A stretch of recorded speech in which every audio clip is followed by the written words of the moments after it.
So my kids are...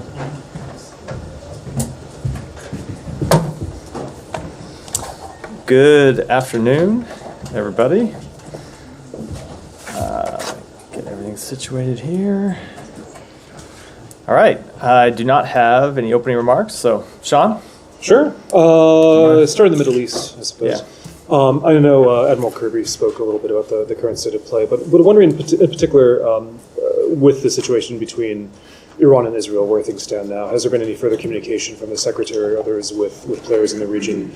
How worried are you right now about the chance of escalation? So we continue to engage in very intense diplomacy with allies and partners in the region to make clear that we don't believe anyone should escalate this conflict. As you know, the Secretary has been engaged in calls really since last week. I don't have any new ones to read out today, but it's been an ongoing process, and I expect to engage in further conversations in the days ahead. And the message that we are sending to everyone is, look, this is obviously a very delicate time for the region. Tensions are high. We are in the final stages, hopefully, of a ceasefire deal, and escalation has the potential to make every problem the region faces worse. And so the message that we are impressing upon everyone in the region is that no party should take any steps to escalate this conflict. A couple of things on that. Could you talk about the OIC meeting and how significant or not it would be? Obviously, Iran and the Palestinians called this. What message do you, I know the U.S. isn't a member, but what message do you hope this sends, particularly to Iran? So we would hope that at that OIC meeting, the same thing happens that we have been trying to effectuate throughout the last week, which is that all parties that have a relationship with Iran impress upon Iran, the same way that we've been impressing upon the government of Israel, that they shouldn't take any steps to escalate the conflict. And so obviously there are a number of countries with whom we speak who are attending that meeting, who are members of the OIC. We have heard from those countries really a broad consensus in every conversation that we have had that they share our opinion that escalation would only exacerbate the problems facing the region. And so certainly we would hope that countries at that meeting would impress that upon Iran. Sure. Just one more for me. But I know the Secretary was asked this yesterday, but about the leadership of Hamas. The Secretary said yesterday that Sinwar has always been the primary decider.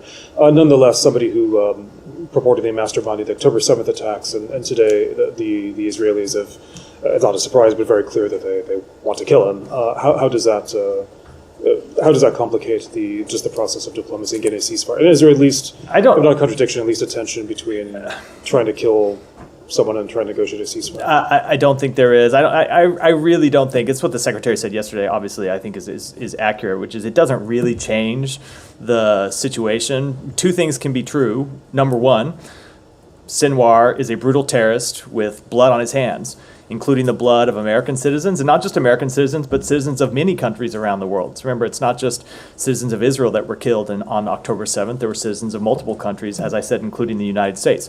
That is true. It is also true that he continues to be the person that calls the shots for Hamas. And that was true before the death of the leader of the political leader of Hamas. It continues to be true today. Ultimately, it was Sinwar that had the final decision-making authority, as we could see throughout these negotiations, on whether to accept a ceasefire or not. So yes, Sinwar absolutely ought to be brought to justice. We believe that for his significant acts of terrorism. And we also think he ought to accept the ceasefire deal that is manifestly in the interests of the Palestinian people, as well as, of course, in the interests of Israel and the broader region. I'll follow on that in particular. Have the Qataris given any indication that they're any more reluctant to deal with Hamas now that Sinwar is de facto at the head of the organization? No, they have not. In fact, Qatar has indicated to us that they continue to look to play the productive role they have really played since October 7th. Qatar, along with Egypt, have played an incredibly important role in trying to mediate a ceasefire deal. They played a role in the return of hostages previously. And they continue to play a really important role that you see us often express gratitude for, and that continues to be the case. Absent the designation by Hamas, presumably by Sinwar, of somebody who can physically be present at these negotiations, because presumably Sinwar himself will not be traveling to Cairo or anywhere else. Presumably correct, yeah. Is there not at least a logistical obstacle to furthering ceasefire talks at this time? So a few things about that. Number one, Hanea was not the only person who attended talks when there have been previous rounds of negotiations. There are other people from Hamas, from outside Gaza, who attended those talks, and that can still be the case. Those people have had the ability to get messages to Sinwar. That's been true all throughout the negotiations, and I would expect that to still be the case. The second thing is that just because, or let me say it a different way.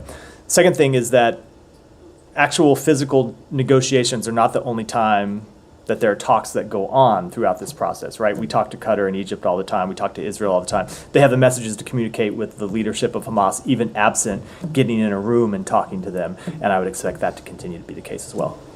I do not mean this to sound flippant, but does it not require, and I take your latter point, but does it not require a commitment from Israel and I guess all of the negotiating parties not to kill the people who are taking part in these talks, if only to, again, sort of finalize a deal that I assume would have to happen in person? So we want to see the talks get finalized, right?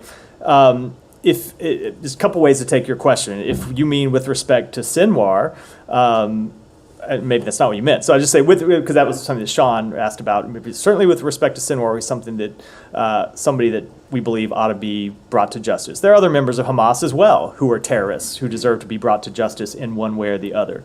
But we do want to get these talks across the finish line. It is important that the talks be able to take place, that they take place sometimes virtually, and that they take place in person as well. And we're going to continue to push for those to happen to finalize this agreement. As you've heard the president say, as you've heard the secretary say, we really do think we are in the final stages. We have agreement on a framework. There's some final pieces left to agree on to implementation. That takes both Israel and Hamas agreeing. So yes, we want to see talks continue, and that does mean that there has to be someone on the other end of those negotiations. I guess I more mean who would want this job, given it probably places an immediate target on this person's back. So I'm not sure that I fully accept the premise of the question. I would hope people would want but I would just say, well, there are a number of people who've been involved in the negotiations. I would just say, I would hope people would want the job because they would see getting a ceasefire deal in the interest of the Palestinian people that they purport to represent. That, I think, is a reason why anybody who is a member of Hamas or a leader of Hamas ought to want to participate in these negotiations, get them over the finish line. Okay, and on the final stages qualification, which seems like it's a relatively recent descriptor that the White House and the State Department have been using to describe these talks, not too long ago, a U.S. official said that there were still implementation issues that needed to be overcome. Is this description of final stages meant to indicate that those implementation issues have been resolved, or are they still outstanding? There are still implementation issues that need to be resolved, but if you look at how far we have come and what's left remaining, those implementation issues, maybe minor is not the right word, but compared to the scope of what has been agreed to, are things that we think ought to be able to agree to, and ought to be able to be agreed to fairly quickly by the two parties. And so we do not think there should be any further delay. We think both parties ought to come to an agreement, and that is the message that we have sent directly, as well as what you've heard us say publicly. One quick last one on al-Assad and whether there's been any engagement diplomatically with the Iraqi government as to, is there any indication the Iraqi government is going to take any steps to investigate, to mitigate what happened to U.S. troops? Yeah, so we have been in conversation with the Iraqi government about this question. You may have seen also they've announced publicly that they've launched an investigation and arrested a number of suspects in connection with the attack. That, of course, is the appropriate thing for them to do. We have long said in previous rounds of attacks against U.S. personnel in Iraq that those personnel are there at the invitation of the Iraqi government, and it is incumbent upon the Iraqi government to take steps to prevent attacks in the first place. And when attacks do occur, to fully investigate and hold accountable those parties responsible. So it's appropriate that they are doing so in this case. Another on Russia. Yeah, you already said last one. So I know, exactly. Yeah, I know. Just to follow up on the negotiations, just to understand, so one of the things that you're kind of saying to the Iranians is don't escalate because we're really close to getting a ceasefire deal. This is the deal, the same deal that you were calling an Israeli deal, right? This came from the Israelis in the first place. The president communicated it. Do the Israelis have they signed up to all parts of the deal? Like, is there a deal ready for whoever the new Hamas negotiator is to come in and immediately say yes to? So when when the president first made public the proposal, which I think was on May 31st, if I remember correctly, that was a proposal that the government of Israel put forward and that they had agreed to, and that the president made public, and that we submitted to Hamas, or said that Hamas ought to sign up to, was submitted to them through the mediators. Since then, there have been further iterations of the proposal. There were facts on the ground that have changed since the proposal was made publicly. There were facts on the ground that changed between the time that the president made the proposal and Hamas issued their response. So that proposal that we described as an Israeli proposal was what the president put forward on May 31st. There have been additional issues that have come into play since then that, no, Israel has not agreed to and Hamas has not agreed to. So there are additional things absent outside of the overall framework that Israel put forward that Hamas agreed to that we're still pushing to get agreement on from both parties. Right. So to put a finer point on it, there you're still, as well as hoping that a new negotiator comes forward from the Hamas side, you're still this is still kind of optimism and hope that the Israelis will close that final gap. We always have optimism and hope, even in a difficult situation as this one.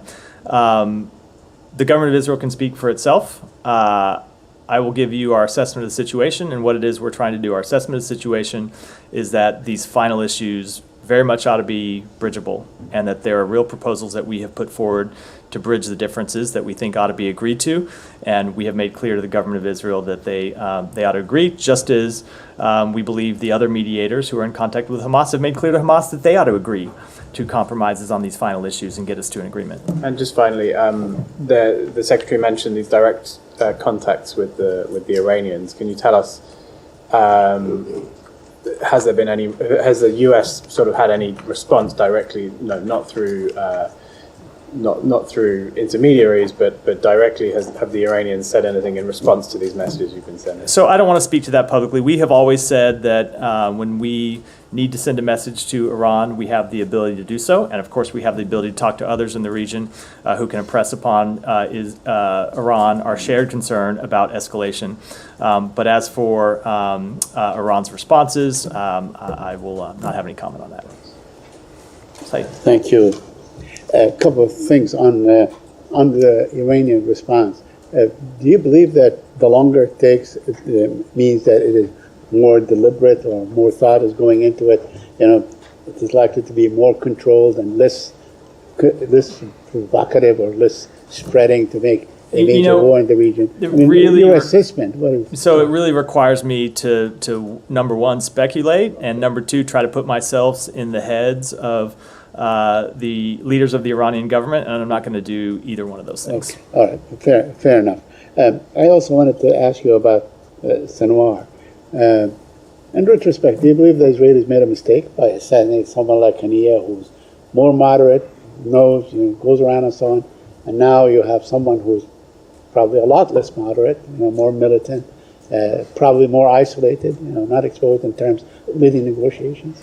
Look, the way I'll answer that is, ultimately, Sinwar ought to have the interests of the Palestinian people at heart. That's what he said before. And when you think about what has happened to Palestinians in Gaza since October 7th, since the outset of a war that Sinwar decided to start, there have been devastating humanitarian consequences. And Sinwar has been immune from those consequences because he's safe underground. He's immune from the tragedy that his actions have wrought on the Palestinian people, and that they continue to bring upon the Palestinian people by Hamas fighters hiding inside civilian infrastructure. So ultimately, as I said to, I think it was Olivia's question, Sinwar ought to make the same calculation as Haniya or any other leader of Hamas would, which it is a time for a ceasefire. So the harm that the Palestinian people in Gaza are feeling can finally be alleviated, that we can surge more humanitarian assistance in, and ultimately we can bring an end to this war. So, that brings me to this question. It's been more than 2 months since the president on May 31 announced the proposal, and it was, he said that it was an Israeli proposal. Yet we really are not going anywhere. I mean, more Palestinians are being killed every day. There's less humanitarian aid and so on is going in and so on. The situation is very, very dire. It seems no end in sight. So what steps can the United States take to make sure that this actually is, the field goal is reached? So, first of all, we have come a long ways in terms of getting an agreement to the proposal. When you look at the agreement, the pieces of the proposal that have been agreed to by the two sides, it is a remarkable step forward from where they were several months ago. And there are a lot of things responsible for that, but one of them is the very hard work that the governments of the United States, the governments of Egypt, and the governments of Qatar put into trying to get this proposal over the line and get a framework of agreed to. Now that said, nothing is final until everything is final, so we do need to reach agreement on these final issues. And so all we can do as the United States is push all of the relevant parties to come to an agreement, to work diplomatically, to try to get them to come to an agreement, and to continue to impress upon every party in the region how further escalation of the conflict threatens the ability to reach a ceasefire, has the risk of further plunging the region into conflict and violence and wider war, and so it's in no party's interest to take those further escalatory steps. I wonder if you would comment on the situation in the West Bank. Yesterday, the Israeli occupation forces killed 10 Palestinians, basically executed them. And of course, they were holding money, they're seizing the money and so on. The situation is really deteriorating in the West Bank.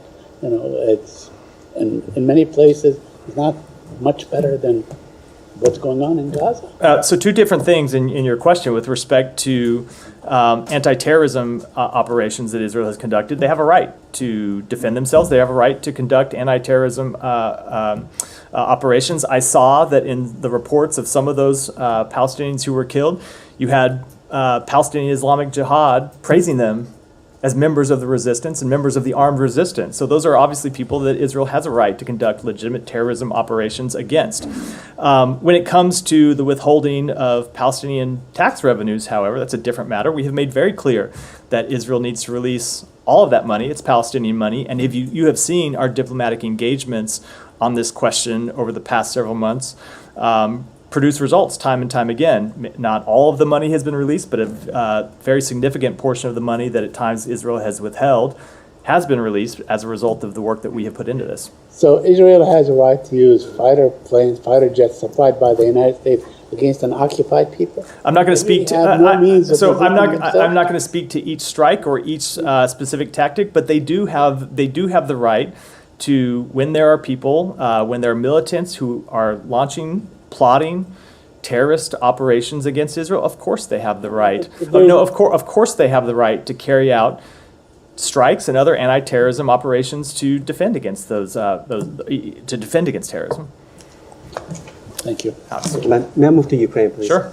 Nearly 900 days of full-scale Russian invasion. Today, the Kremlin suddenly remember that there are some borders, southern borders of every country.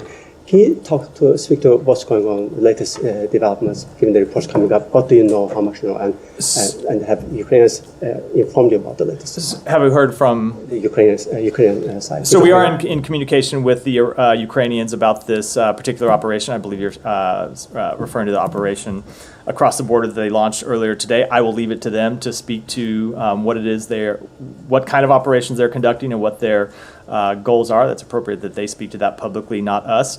But you're right. I have seen the statements from the Russian government is a little bit rich. Them calling it a provocation, given Russia violated Ukraine's territorial integrity and sovereignty. You said 900 days. It actually goes back much longer than that. It goes back to 2014 and continues to illegally occupy Ukrainian territory. Ultimately, the decisions about how Ukraine conducts its military operations are decisions that Ukraine makes.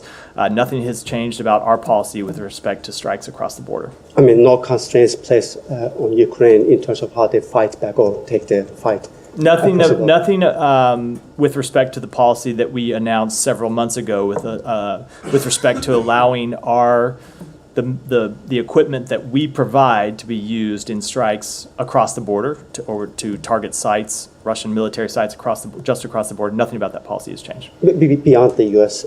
Weapons, the Ukrainians have a right to make Russia feel the consequences of their own illegal actions. So ultimately, these are all decisions that are left to Ukraine. I also want to ask you about, I did raise this 2 days ago about Ukrainian prisoners of war. Given the latest reporting, how Russians are treating them, we've seen like this member of Ukrainian prisoners. Do you have any reaction? So obviously Russia has an obligation to abide by the Geneva Conventions when it comes to the treatment of prisoners of war. One of the things that we have seen throughout this conflict is Ukraine be able to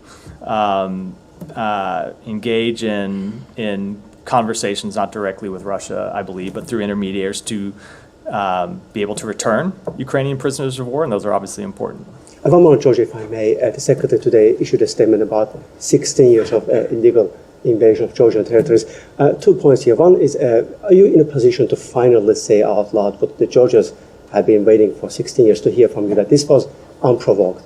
It was Russian action. Nothing was provoked by the Georgian side. Unfortunately, they're hearing different narratives, both from Moscow and also, pro-Putin regime in So I think the Secretary's statement today was actually quite clear that this was an illegal invasion and an illegal occupation by illegal invasion by Russia, and continues to be an illegal occupation by Russia. And of course, the steps that they are trying to take to continue to claim territory are completely without justification. Back to Olivia. One is whether it is known to the U.S. whether U.S.-provided weapons are being used in southern Russia by the Ukrainians. I will let the Pentagon speak to that question. And second was, you said you're in communication now. Did the U.S. have visibility from the Ukrainians before they went into Russia that they would do so? We did not, but it's not unusual for the Ukrainians not to notify us of their exact tactics before they execute them. It's a war that they are conducting. We provide them with equipment, we provide them with advice, but when it comes to the kind of day-by-day tactics that they carry out, the day-by-day strikes that they take, sometimes we're in communication about them, sometimes we're not, and it's appropriate for them to make those decisions. Okay, thank you. Yeah. Sorry, on the operation in that Kursk region, is it the State Department sense that Ukraine is opening up a second front into Russia? Again, I will let Ukraine speak to its operations. And then can you just specify, because this isn't a strict counter-fire situation, perhaps like we saw in Kharkiv, can Ukraine use U.S. supplied weapons in this region if it's a military target? I'll answer it this way. Nothing about our policy has changed, and with the actions that they are taking today, they're not in violation of our policy. And then I have another on the UK. Yeah, go ahead. Sorry, this is on the UK, if that's okay. Yeah, of course. The protests that are happening right now, fueled in part by misinformation that appears to be spread by far-right agitators. Just wondering, has the State Department been in contact with any of their UK counterparts about this, and are there concerns that this kind of pattern could repeat here in the U.S.? So I don't have any conversations to speak to from the podium today, but obviously we have been watching first the protests and then later the riots in the UK over recent days. Everyone around the world has the right to exercise their rights to freedom of speech, their rights to freedom of assembly, but that does not in any way justify violence, does not justify rioting, and UK authorities are well within their rights to use all law enforcement authorities to hold those accountable who engage in violent activities. Can I follow up briefly? Yeah, sure. The role of social media, of course, there's disinformation on social media, including U.S.-based sites. Has the State Department has any discussions about that, about the role, any role that could be that it could use to try to get rid of the misinformation? So that is obviously something that we work on quite a bit here through our Global Engagement Center when it comes to misinformation online overseas. But I don't have any specific assessments with respect to, or specific actions with respect to these most recent events in the UK to discuss. Any sign of, not to say that there is, but there have been some suggestions, perhaps Russian or other involvement in this. Is that something that I just don't have any assessments to offer today. Yeah, Jenny. Thank you, Matt. Excuse me. 2 questions. At a meeting of U.S. and at a meeting of U.S. and the Australian Foreign and Defense Ministers meeting yesterday, both sides called for the denuclearization on the Korean Peninsula and for North Korea to engage in diplomacy, which is the only path to lasting peace. However, North Korea has recently completely closed its dialogue channel with the United States. How will it approach this?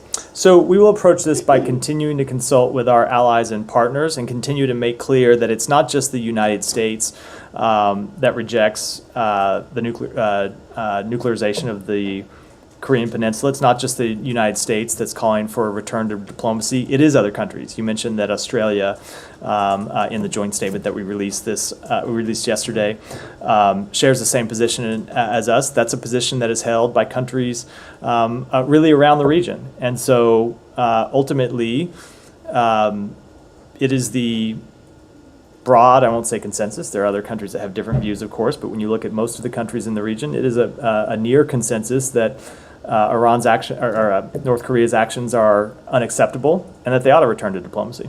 One more quick. North Korea has been laying tens of thousands of landmines since April in the DMZ. And North Korea continued to send the landmine to South Korea carried by heavy rain. And comment on this. What do you comment on this? Also, do you think North Korea violated the Ottawa Convention Agreement? So I won't speak to a legal question, but obviously we continue to believe that North Korea should stop these destabilizing actions. Thank you. Go ahead. Going back to Israel, Israeli media today released a video showing Israeli soldiers raping a Palestinian detainee at Sidi Tamam detention camp. The footage was very disturbing. I know you have commented on the reports about this detention center before, but we now have a new evidence, which is video. Have you seen that video, and do you have anything to say on that, and also the reports of rape in Israeli prisons? So we have seen the video, and reports of sexual abuse of detainees are horrific. They ought to be investigated fully by the government of Israel, by the IDF. Prisoners need to be treated, prisoners' human rights need to be respected in all cases, and when there are alleged violations, the government of Israel needs to take steps to investigate those who are alleged to have committed abuses and, if appropriate, hold them accountable. And it is appropriate that the IDF, in this case, has announced an investigation, has arrested a number of people who are alleged to have been involved, and I won't speak to the outcome of that investigation, but it ought to proceed swiftly. And if they're determined to be in violation of criminal laws or violations of the IDF's code of conduct, then of course they ought to be held accountable. And actually, this is not the first rape incident we have been hearing about Israeli prisons. And Israeli human rights group B'Tselem on Monday released a report saying that Sidi Tamam is only tip of the iceberg, and that Israeli detention centers turned into a network of torture camps for Palestinians. It reports cited testimonies from 55 Palestinian detainees.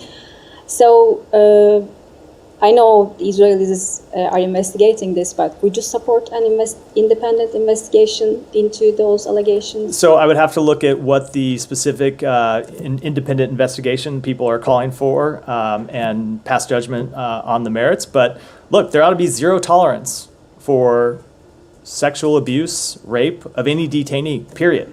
That's a fundamental it's a fundamental belief of the United States. And if there are detainees who have been abused, if they are detainees who have been sexually assaulted or raped, the government of Israel and the IDF need to fully investigate those actions and hold anyone responsible accountable to the full extent of the law. Just a final one on that. What is your reaction to that?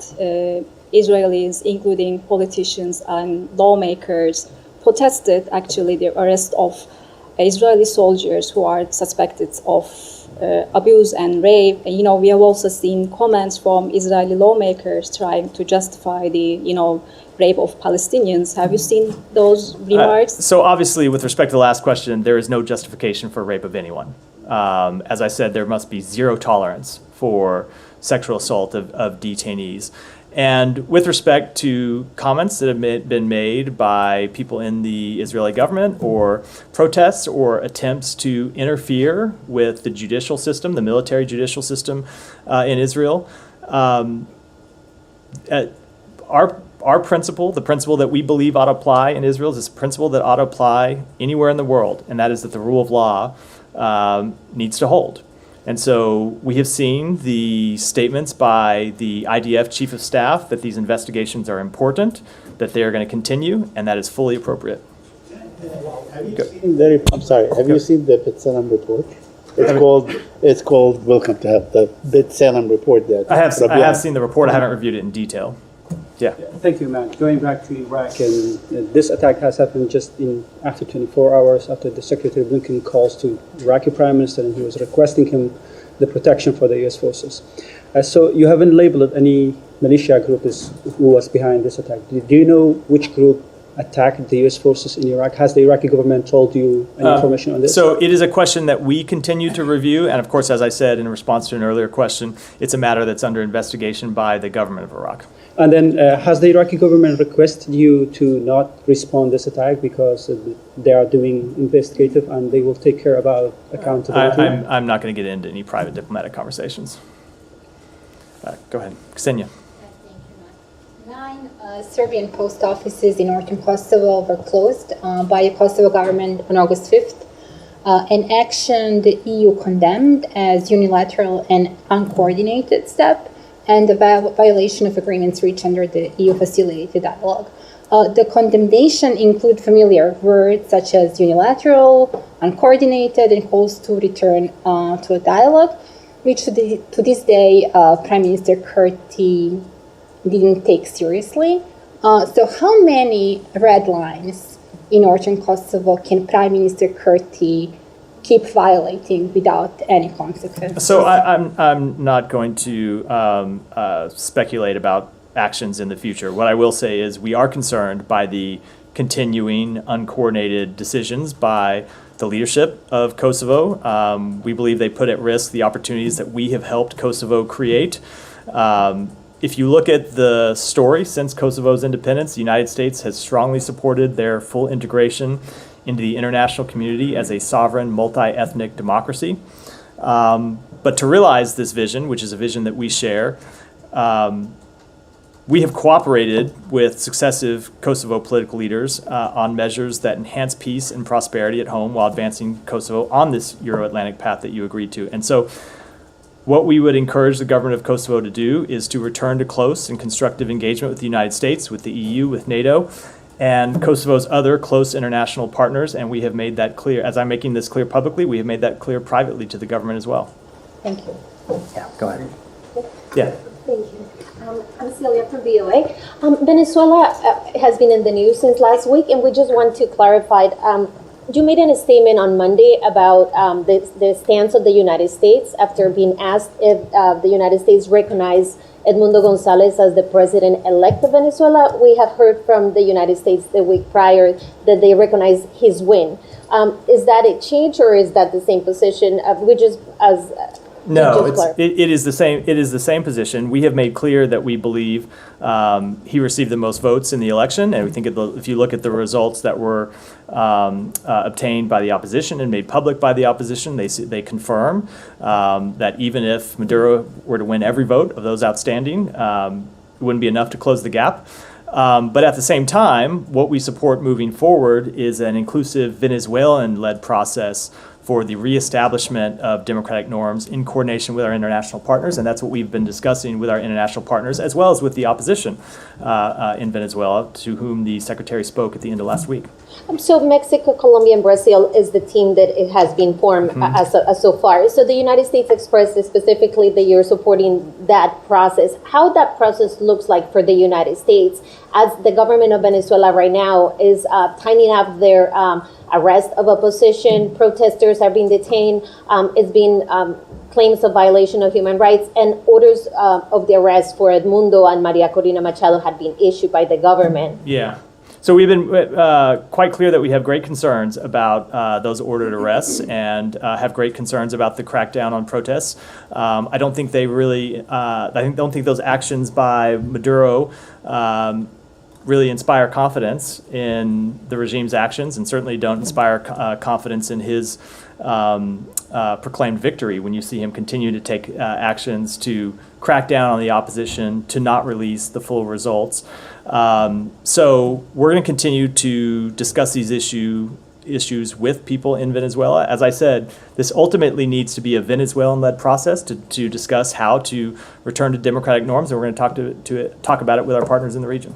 How is that possible when you have the opposition leaders with a threat of arrest? She went into hiding for a while.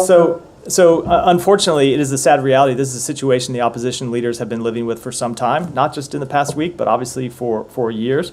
And they have shown great courage in continuing to exercise their rights to freedom of expression, their rights to political organization. And we're going to continue to support them in doing that. And again, as we have made clear, and we hope others in the region will make clear, steps to crack down on the opposition who are just exercising fundamental political freedoms, including the right to have an election respected and have the results of an election respected. That crackdowns are something that everyone in the hemisphere should oppose. Finally, yesterday Nicolas Maduro made a statement about the use of WhatsApp and social media, and also threats of people communicating and posting things in social media. Is a concern that is going to be basically a crackdown of any sort of information that travels through social media? So, of course, I think the answer I just gave a minute ago applies to this. You have seen him take a number of steps to crack down on freedom of expression and try to crack down on protests and crack down on the opposition exercising their fundamental rights. Certainly it wouldn't be surprising to see him continue to take those kind of actions. And I think it's why it's incumbent upon everyone in the hemisphere to make clear that we oppose those actions, that they're unacceptable, and that ultimately Maduro needs to respect the will and the votes that were cast by the Venezuelan people. Yeah, go ahead. Thanks, Matthew. So what would the U.S. response be to an Iranian or Hezbollah retaliation? So we have made clear that we will defend Israel from any attacks by Iran or its proxy groups, as we have on previous occasions. And does the U.S. know where Sheikh Hasina is? It's not a question for us to speak to. It's a question for her to speak to. And then finally, has the U.S. seen Sheikh Hasina's reported resignation, and does it assess this resignation to be credible and rendered in a willing and legitimate fashion? So I spoke to this the other day. We have seen the announcement by the military. We don't have any further information other than the announcement that they made. Thank you. Sean, go ahead. Yeah, go. Again, please, excuse me, please, again. Don't do that. When one of your colleagues has been... You didn't ask me about... So I'm going to say one thing, and then I'm going to move to Sean's question. Enjoy your last few months nicely with respecting each other. I was going to call on you a moment ago, but as is always the case, when you interrupt a colleague, I'm not going to call on you. Sean, go ahead. I'm here as a journalist. Let me just ask you about Bangladesh. Followed up on the question there. Mohammed Yunus has been appointed the head of an interim government. Has there been any contact with him or others in Bangladesh? How do you assess more generally the stability of Bangladesh? I don't have any contacts to read out today. We continue to monitor developments in Bangladesh, and we obviously have seen the appointment of Mohammed Yunus as the leader of an interim government. We think the interim government will play a vital role in establishing long-term peace and political stability in Bangladesh. And as you heard the Secretary say yesterday, any decisions that interim government makes should respect democratic principles, rule of law, and the will of the Bangladeshi people. Sure. Just quickly. It's interruption day at the briefing. Everyone just let your colleague finish their question before speaking up. Just one more on this. Reports on visa policy in Sheikh Hasina.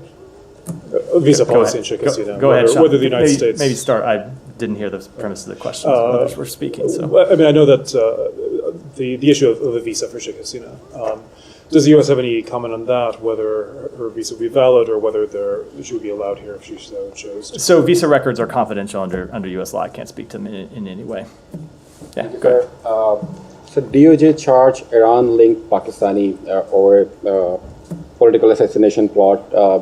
Couple of media organizations here in U.S. claimed that this person also involved in assassination attempt of former President Trump, but White House says that there is no evidence that this man was involved in assassination attempt on President Trump. What is your understanding of that? I think I would defer to the Justice Department to speak to an indictment that was returned by a grand jury.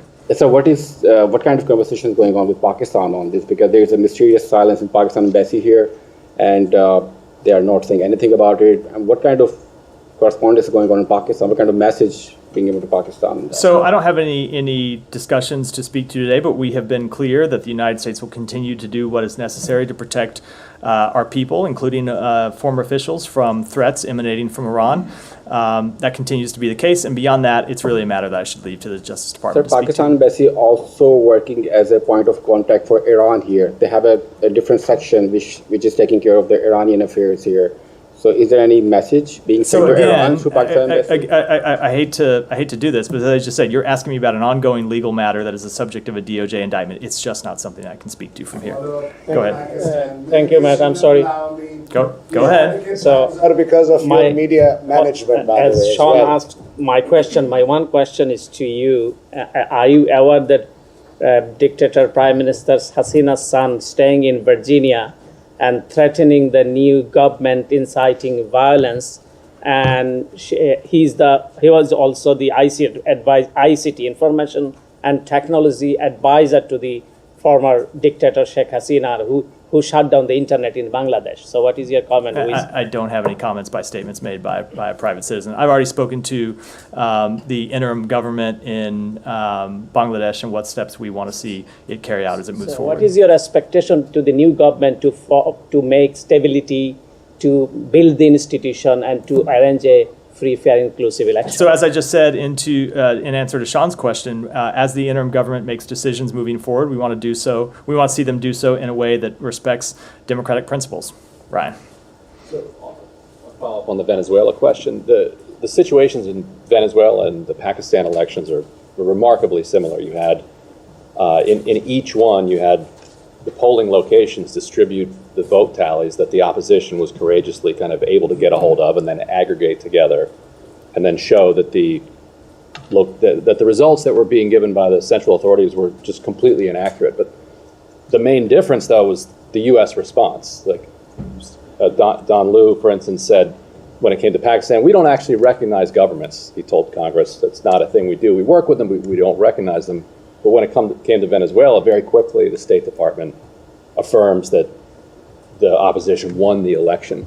Like, do you feel like the U.S. had less credibility when it came to Venezuela because of the way that it had handled the Pakistan situation? No, we make all of these assessments based on the facts, and the facts can be very different in country to country. When you look at Venezuela, within several days, we were able to make an assessment, and it's not just the United States, but there are independent international observatory groups like the Carter Center who were able to look at the tallies that the opposition had obtained in 80% of precincts around the country, and look at those tallies and see that the opposition candidate had won by such a margin that it was impossible for Maduro to overtake that margin. And then you compare that with the actions that Maduro had taken, or that his regime had taken, to not release actually any tallies. Still to this day, they've not released any tallies.